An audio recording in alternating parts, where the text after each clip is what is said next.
Sveiki, norėjau pasidalinti su jumis savo moksliniu pranešimu, kurį skaičiau jaunųjų tyrėjų konferencijoje apie hibridinių organizacijų strateginio valdymo dilemas.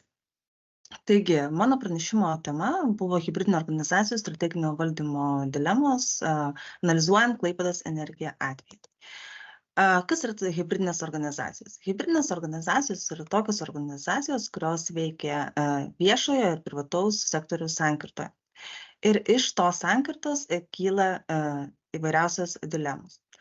Organizacijoms yra keliami priešingi tarpusavį prieštaraujantis tikslai, pavyzdžiui, siekti pelno, ką diktuoja privatus sektorius, ir tuo pat metu pigių viešųjų paslaugų, ko reikalauja viešasis sektorius.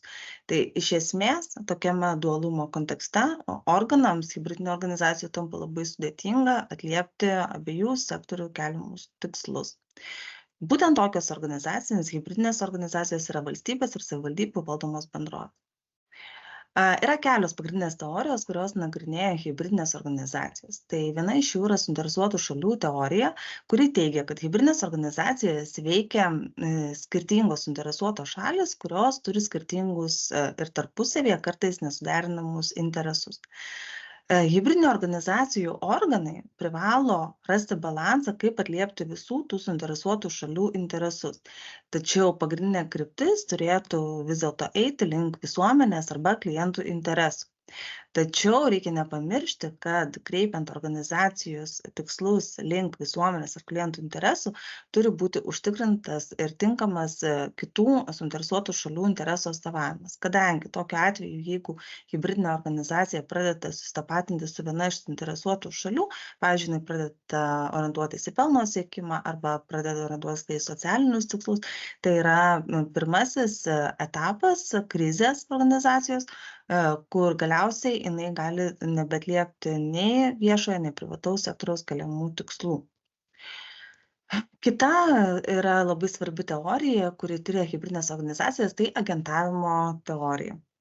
Pagal agentavimo teoriją, politikai, kurie veikia hibridinėse organizacijose kaip akcininkai, jie yra patys atstovai būtent vietos bendruomenės, kuri juos išrenka per rinkimus. Tai pavyzdžiui, savivaldybių valdomose bendrovėse politikai, kurie veikia kaip akcininkai, jie kaip ir yra tiesioginiai atstovaujamieji organų atžvilgių, tačiau tikrasis atstovaujamas tai yra būtent vietos bendruomenė, nes jinai buvo pirmoji, kuri suteikė tokius įgaliojimus politikams. Ir čia kyla labai didelė dilema, tai yra atstovavimo pasirinkimo dilema, kadangi politikų interesai, jie ne visada sutampa su vietos bendruomenės interesais. Ir žvelgiant iš valdymo ir priežiūros organų perspektyvų, tada kyla klausimas, kai tie interesai nesutampa, kaip užtikrinti būtent vietos bendruomenės interesų atstovavimą. Ypatingai, kai pastaruoju metu daugėja mokslinių tyrimų, kurie įrodo egzistuojančias neformalias politinės praktikas. Pavyzdžiui, Rytų Europoje ir Lenkijoje yra per politinės valdžios kaitos kaitą yra keičiami bendrovių vadovai. Arba Kinijoje yra perimamas tiesioginis valdymas apeinant formalius valdymo organus. Tuo tarpu Rusijoje nepriklausomi nariai yra įpareigojami balsuoti taip, kaip nurodo valdžios direktyvos. Iš principo jie praranda savo nepriklausomumą. Išteklių priklausomybės teorija, jinai akcentuoja dar didesnę dilemą, su kuria susiduria valdymo organai. Tai savivaldybių arba valstybių valdomų bendrovių atveju vadovai tokių įmonių, jie yra labai priklausomi nuo pagrindinio akcininko, tai yra valstybės arba savivaldybės valdomų išteklių. Tie ištekliai ne tik finansiniai yra, bet jie yra ir strateginiai bei politinio palaikymo. Tai kadangi valdymo organai yra priklausomi nuo vienos iš suinteresuotų šalių, tada kyla klausimas, kaip būnant priklausomam nuo atstovaujamojo, kuris nėra tikrasis atstovaujamasis, kaip atliepti vietos bendruomenės interesus tais atvejais, kai politikų interesai išsiskiria.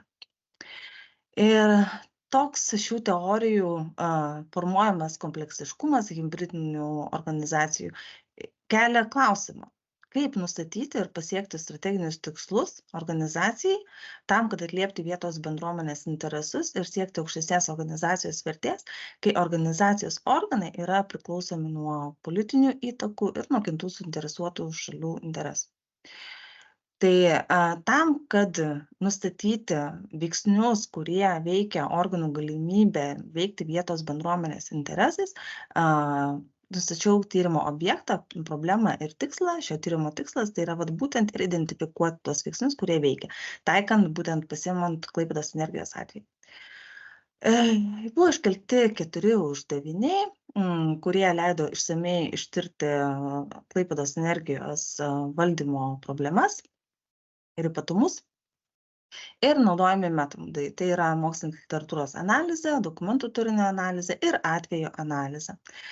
Tyrimo ribojimai. Kadangi buvo analizuoti tik tai viešai prieinami dokumentai, atitinkamai tyrimas yra apribotas būtent tik tai viešai prieinama informacija. Tokiu atveju, jeigu viešai patalpintų oficialių dokumentų pakeitimai buvo padaryti, bet nepaviešinti, tai irgi gali lemti tyrimo rezultatus.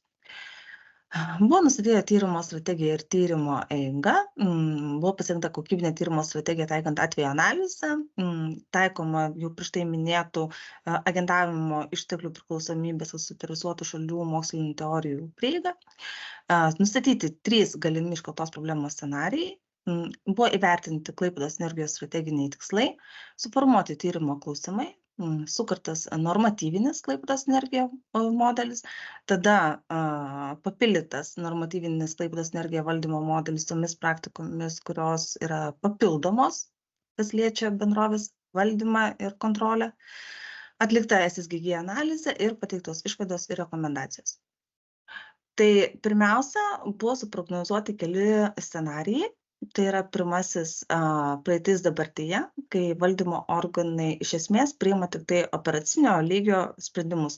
Apie ilgalaikę strategiją jie kaip ir nieko nekalba ir tiesiog apsiriboja kasdieniais operaciniais sprendimais. Rytojus bus rytoj scenarijus. Organai kaip ir nustato ilgalaikius strateginius tikslus, tačiau nėra aišku, kaip jie tuos tikslus pasieks.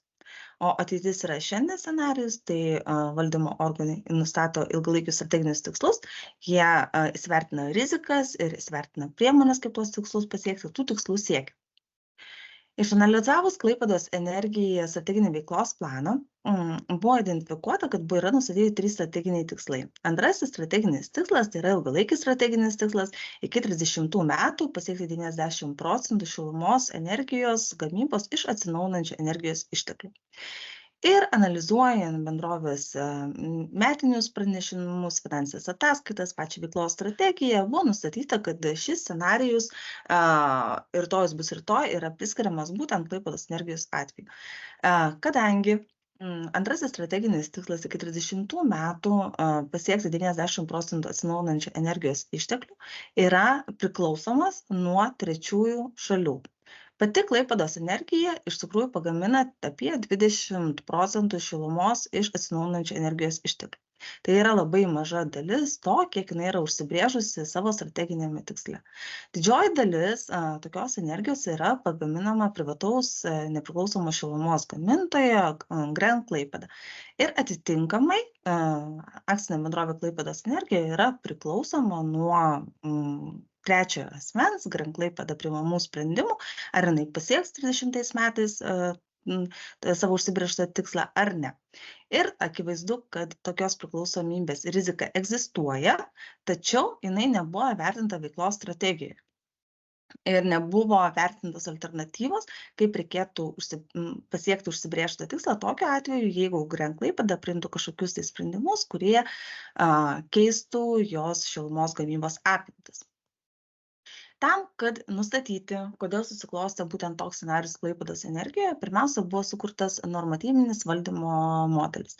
Šis valdymo modelis buvo sukurtas vadovaujantis pagrindinės bendrovės veiklą reguliuojančiais teisės aktais ir būtent anksčiau minėtų teorijų prieiga.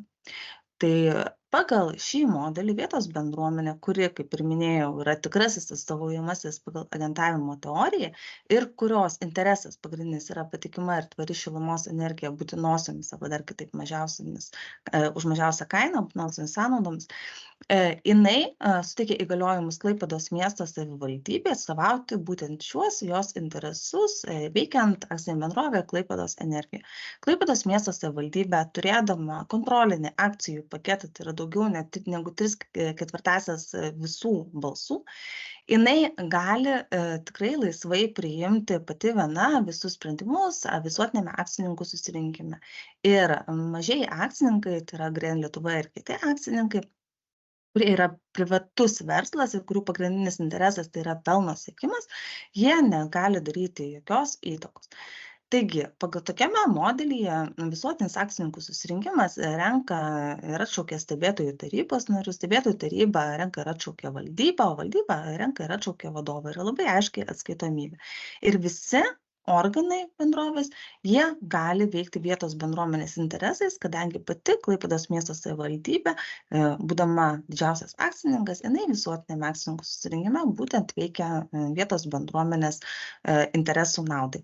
Vartotojai tokiame modelyje, jie moka tokią kainą už šilumą, kuri yra numatyta šilumos ūkio įstatymu. Tai tiesiog dengia būtinasias šilumos gamybos sąnaudas. Ir siekiant nustatyti, ar buvo kažkokių tai papildomų ribojimų ar įpareigojimų ar įgaliojimų, kurie galėtų paveikti būtent šį normatyvinį valdymo modelį ir organų teises ir pareigas bei galimybės priimti sprendimus, buvo papildomai išanalizuota 22-24 metų Klaipėdos miesto savivaldybės tarybos posėdžiuose, posėdžių projektų informacija, dokumentai. Ir 23 metų rugsėjo 28 dieną tarybos posėdėje buvo pateikta Klaipėdos energijos ir UAB Gren Lietuva dabartinės akcininkų sutartis sudaryta 10 metų sausio 21 dieną. Kaip matyti iš tos akcininkų sutarties turinio, jos tikslas yra pagrindinis, tai yra pritraukti privačias investicijas, plėsti šilumos gamybą iš atsinaujinančių energijos išteklių. Tai yra, buvo tikslas pastatyti privačiom investicijom Klaipėdos mieste kogeneracinę jėgainę, kuri galėtų tiekti atliekinę šilumą į centralizuotą šilumos tiekimo sistemą. Tam, kad apsaugoti privataus investuotojo, kuris turėjo mažąją dalį akcijų Klaipėdos energijoje interesus, buvo sutarti tokie esminiai dalykai. Tai yra, kad Klaipėdos miesto savivaldybė balsuos bendru sutarimu kartu su mažuoju privačiu akcininku. Gren Lietuva atstovai bus deleguoti tiek stebėtojų taryboje, tiek valdyboje. Gren Lietuva atstovai turės savo pozicijas Klaipėdos energija vadovų postuose ir tokių balsavimų bendrų sutarimų bus siekiama užtikrinti, kad nebūtų mažinama Gren Klaipėda akcijų vertė. Tai yra ta Gren Klaipėda, kuri šiuo metu yra didžiausias nepriklausomas šilumos gamintojas. Kas dar buvo toje akcininkų sutartyje numatyta, tai yra, kad bus siekiama ne mažesnio kaip maksimalaus pelno ir 50% bus skiriama pelno dividendams. Nuo 23 metų spalio mėnesį, dabar yra lūkesčių rašte numatyta, kad dividendai turi siekti 70%. Ir toks akcininkų sutarties konstruktas yra labai įprastas korporatyvinio valdymo praktikoje. Nes jisai apsaugo mažojo akcininko interesus, apsaugo investicijas ir bendri balsavimai, tiek atstovų delegavimas, tai yra labai prasta korporatyvinio valdymo praktika.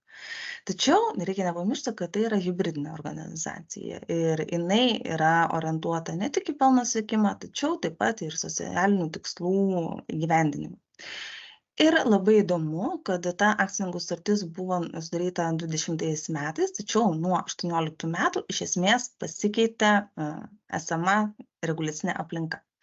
Nuo 18 metų šilumos supirkimas buvo pradėtas vykdyti per balpų šilumos supirkimo aukcionus. Ir teisės aktai įgalino apsaugoti nepriklausomą šilumos gamintojo interesus, nustatydama labai aiškus kriterijus, kada šilumos tiekėjas privalo supirkti jo gaminamą šilumą. Ir Klaipėdos Energija po tokio reguliavimo tapo konkurente su Gren Klaipėda. Ir iš esmės, nors ta akcininkų sutartis buvo skirta tam, kad apsaugoti privataus investuotojo investicijas, tačiau teisės aktai po 18 metų tai jau padarė ir be akcininkų sutarties. Tačiau ta akcininkų sutartis nebuvo pakeista. Ir kai perkeliau visas šias nuostatas į normatyvinį valdymo modelį, gautas toks empirinis valdymo modelis, būtent toks rezultatas. Tai kaip matote, šiame modelėje vietos bendruomenė suteikia įgaliojimus Klaipėdos miesto savivaldybei. Tačiau tie įgaliojimai nepereina Klaipėdos miesto savivaldybės ir Gren Lietuva akcininkų dariniui, kadangi Gren Lietuva jinai turi savo interesą, tai yra siekti pelno, kas nesutampa su vietos bendruomenės interesais. Todėl gaunasi, kad vietos bendruomenė kaip ir nebegali išpildyti per tokį darinį savo tikrųjų interesų ir tikrųjų tikslų bei lūkesčių. Klaipėdos miesto savivaldybė, turėdama kontrolinį paketą, tačiau sudarydama sutartį su Gren Lietuva ir įsipareigodama siekti bendro balsavimo, jinai tuo pat metu įsipareigojo bandyti ieškoti bendrų išeičių tam, kad Gren Lietuva galėtų patenkinti savo interesus, tai yra pelno siekimas. Šiame modelėje taip pat matote, kad atsiranda dar viena iš suinteresuotų šalių, tai yra būtent jau minėtas Gren Klaipėda, didžiausias nepriklausomas šilumos gamintojas. Didžiausias akcijų valdytojas tai yra tas pats Gren Lietuva, kuris valdo ir nedidelę dalį akcijų Klaipėdos Energijai. Gren Klaipėda pagrindinis interesas, kaip ir Gren Lietuva, tai yra pelno siekimas. Ir Gren Klaipėda po 18 metų jinai vykdo konkurencinę veiklą su Klaipėdos Energija. Tai ką tai reiškia? Tai reiškia, jeigu Klaipėdos Energija plėstų savo atsinaujinančių energijos išteklių gamybą, šilumos energijos gamybą iš atsinaujinančių energijos išteklių, jis sumažintų Gren Klaipėda pelną. Ir kaip prisimenate akcininkų sutartyje, tai buvo labai aiškiai pažymėta, kad nebus imtasi jokių veiksmų, kurie galėtų sumažinti būtent Gren Klaipėda akcijų vertę. O Gren Klaipėda pelno sumažinimas, jisai būtent tą vertę ir sumažintų. Taigi, Gren Lietuva yra suinteresuota būtent pelno grąža tiek iš Gren Klaipėdos, tiek iš akcinės bendrovės Klaipėdos Energija. Ir būtent šis lūkestis ir interesas yra formuojamas ir perduodamas Klaipėdos miesto savivaldybės ir Gren Lietuva sutartimi pačiai bendrovei. Kadangi pagal akcininkų sutartį stebėtojų taryba yra formuojama iš Klaipėdos miesto savivaldybės ir Gren Lietuva deleguotų atstovų, tai šiai dienai yra tokia situacija, kad stebėtojų taryba yra 2 nepriklausomi nariai, tačiau akcininkų sutartimi jie yra įpareigoti siekti bendro balsavimo kartu su Gren Lietuva deleguotų atstovų ir Klaipėdos miesto savivaldybės atstovų. Ir negana to, kadangi pagal akcininkų sutartį į valdybą taip pat turi būti deleguojamas Gren Lietuva atstovas, stebėtojų taryba pagal akcinių bendrovių įstatymą nors ir atlikdama priežiūros ir valdymo funkcijas, jinai negali formuoti valdybos. Tai yra, jinai tiesiog suformuoja tokią valdybą, kokią jai nurodo, kokius narius nurodo paskirti Klaipėdos miesto savivaldybė kartu su Gren Lietuva. Taigi, nors stebėtojų taryba yra atsakinga už valdymo organų priežiūrą ir kontrolę, tačiau pati negali daryti jokios įtakos, kad, pavyzdžiui, valdyboje būtų tikrai atrinkti kompetitingi asmenys, kuriais stebėtojų taryba galėtų pasitikėti. Tam įtakos negali daryti ir nepriklausomi stebėtojų tarybos nariai, kadangi jie yra priversti balsuoti kartu, kaip ir priklausomi stebėtojų tarybos nariai. Tokiame modelį išnyksta atskaitomybė prieš vietos bendruomenę, kadangi Klaipėdos miesto savivaldybė kartu su Gren Lietuva interesas, jisai nėra vietos bendruomenės interesas. Ir tokiame modelyje vykdami valdymo organai, jie negali atliepti vietos bendruomenės interesų, kadangi turi atsižvelgti ir vadovautis būtent akcininkų sutartimi diktuojama maksimalaus pelno logika. Ir vartotojai šiuo atveju jie moka už šilumą pridėdami maksimalią pelno grąžą, kaip tai numato akcininkų sutartis. Ir aišku, dividendai, kuriuos išmoka atsiprašau, grįžkime prie taip. Ir dividendai, kuriuos išmoka Klaipėdos miesto savivaldybė, jie aišku yra perskirstomi vietos bendruomeniai, tačiau kas gaunasi? Tai gaunasi, kad centralizuotų šilumos vartotojų sąskaita yra kuriamas bendras gėris visiems. Ir klausimas, ar tai yra sąžininga, čia aišku yra diskusinis klausimas. Bet kitas yra momentas, turbūt visi prisimename ESO skandalą, kuomet buvo užfiksuotas lėšų perrinkimas ir reikėjo grąžinti vartotojams, tai čia lygiai tas pats.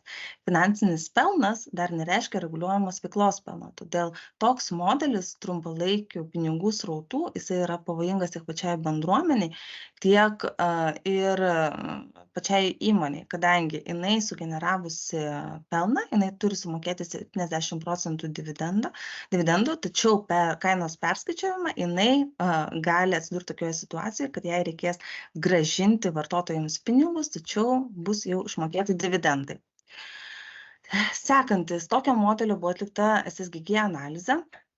Buvo identifikuotos stiprybės, silpnybės, galimybės ir grėsmės. Tai aišku, tokio modelio stiprybės tai yra pelno maksimizavimas ir valdymo kontrolė, o silpnybės nepakankamas dėmesys strateginiams tikslams, ribotas nepriklausomų sprendimų priėmimas, aiškios atskaitomybės ir kontrolės nebuvimas, konkurencijos ribojimas. Galimybės - reguliavimo aplinkos pokyčiai. Ir kadangi 18 metais pasikeitus visai reguliaciniai aplinkai ir atsiradus konkurencijai, akcininkų sutartis jinai išsikreipia ir tikrai yra galimybė persvarstyti galimybę ją nutraukti arba modifikuoti. Ir tokiu būdu paskatinti inovacijas Klaipėdos Energijai, kurios dabar yra stabdomos, nes tai prieštarautų mažojo privataus akcininko interesams. Ir užtikrintų galimybę reaguoti į pokyčius, kadangi valdymo organai turėtų daugiau galimybės laisvai priimti sprendimus. Jeigu niekas nesikeistų, tai buvo identifikuotos tokios grėsmės kaip privataus ir viešo intereso konfliktas, šilumos kainų nestabilumas, korupcija ir skaidrumo trūkumas. Toliau siekiant suprasti, kaip šitas empirinis modelis iš tikrųjų veikia praktikoje, buvo atlikta 22-24 metų visuomenės informavimo priemonėse pasirodžiusių straipsnių analizė. Straipsniai buvo atrinkti pagal iš anksto nustatytus kriterijus, kurie galėtų užtikrinti tų straipsnių objektyvumą. Tai yra, visų pirma, straipsniuose turėjo būti cituojami vadovaujančių asmenų pasisakymai, bendrovėje vadovaujančių asmenų pasisakymai, kurie nebuvo vėliau ginčyti, kurių teisingumas nebuvo ginčytas tų pasisakymų. Taip pat turėjo būti remiamasi arba teismų sprendimais, arba posėdžių informacija, arba tarybos komitetų oficialiuose posėdžiuose ištransliuotais teiginiais arba pasidalinta medžiaga. Tai tokius kriterijus atitiko tik tai 5 straipsniai, visi jie buvo nepriklausoma portale Atvira Klaipėda ir buvo nustatytos tokios aplinkybės, kad vadovo, akcinės bendrovės Klaipėdos Energija vadovo gavusio teigiamą veiklos įvertinimo kadencija nebuvo pratęsta. Naujo vadovo atranka buvo vykdoma neturint vadovo atrankos aprašo. Laimėjo kandidatas, neturintis patirties energetikos sektoriai. Vienas iš valdybos narių buvo atšauktas iš pareigų praėjus pusmečiui po to, kai nustatytas ir paviešintas piktnaudžiavimo atvejais. Komitete kilo nesutarimas dėl įpareigojimo Klaipėdos Energijai skirti 70% pelno dividendams. Ir tarybos mažumoje, iškėlus klausimą dėl valdybos narių nepriklausomumo, meras atsakė, o ar jūs man galite parodyti nors vieną valdybą, kuri yra nepriklausoma. Taigi, kokios yra išvados šio tyrimo? Klaipėdos Energija organai iš tikrųjų negali priimti bendruomenės poreikių atitinkančių strateginių sprendimų, kadangi juos riboja akcininkų sutartis. Nors akcininkų sutartis yra labai prasta korporatyvinio valdymo praktikoje, tačiau žvelgiant iš viešojo sektoriaus perspektyvos, jos taikymas turėtų būti ir nuostatos turėtų būti labai aiškiai apgalvotos tam, kad užtikrintų ir vietos bendruomenės interesus, ne tik akcininkų interesų apsaugą. Klaipėdos Energija yra pirmajame vizijos ir misijos krizės etape, todėl kad nedarant pokyčių ateityje gali nepasiekti nei socialinių, nei finansinių tikslų. Kaip prisimenate, suinteresuotų šalių teorija teigia, kad tuo atveju, jeigu hibridinė organizacija susitapatina su viena iš suinteresuotų šalių, tai jinai ateina į pirmąjį etapą savo kelyje link krizės. Ir būtent kadangi Klaipėdos energija, kaip rodo empirinis modelis, yra aiškiai susitapatinusi su vienu iš akcininkų interesais, tai būtent privačių interesų ir pelno siekimu, pagal mokslinės teorijas jinai yra atėjusi į pirmąjį krizės etapą, kur ateityje gali nebepasiekti nei pelno, nei socialinių tikslų.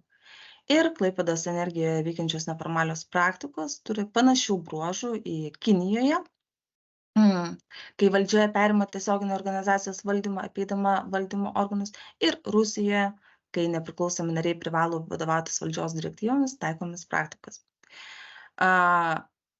Kadangi akcininkai įpareigoja valdybą prieš ar valdybos narius prieš balsuojant neradus bendro sutarimo pateikti raštiškus paaiškinimus arba pranešimus akcininkams. Ir taip pat, kadangi stebėtojų taryba yra iš principo apeinama, neleidžiant jai atrinkti tokių valdybos narių, kurie atrodytų tikrai tinkami ir teisingi, o įpareigojant paskirti būtent akcininkų nurodytus asmenis, tai būtent tai tokiu aspektu, kadangi yra apeinami valdymo organai ir atspindi šiek tiek Kinijoje naudojamas praktikas. Tuo tarpu Rusijoje naudojamos praktikos, kuomet nepriklausomi valdybos nariai yra įpareigojami vadovautis valdžios direktyvomis, tai šiek tiek panašu į tai, kas vyksta dabar stebėtojų taryboje, kuomet yra paskirti 2 nepriklausomi nariai, tačiau jie taip pat turi vadovautis būtent iš akcininkų sutarties išeinančiais uždaviniais, tikslais ir lūkesčiais. Ir tuo pat metu irgi siekti bendro balsavimo kartu su priklausomais nariais. Tai kokios yra rekomendacijos šio tyrimo?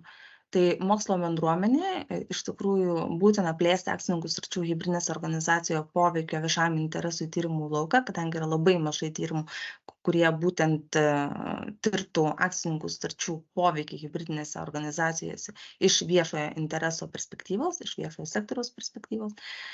Klaipėdos miesto savivaldybei rekomenduojama kreiptis dėl teisinės išvados gavimo dėl galimybės nutraukti akcininkų sutartį, kad būtų vertintas visos galimos rizikos, bei atlikti išsame SSGG analizę sprendimo 70% pelno paskirstymo skirti būtent dividendais, kadangi, kaip ir minėjau, yra rizika dėl reguliuojamo sektoriaus ir finansinio rezultato netitikimų. Klaipėdos energijai tuo tarpu rekomenduojama irgi atlikti SSGG analizę būtent priklausomybės dėl šilumos gamybos iš atsinaujinančių energijos išteklių nuo pagrindinio nepriklausomų šilumos gamintojų ir įsivertinti visas galimybes ir visas rizikas bei sudaryti planus, kas būtų, jeigu būtų. Tai štai, ačiū už dėmesį.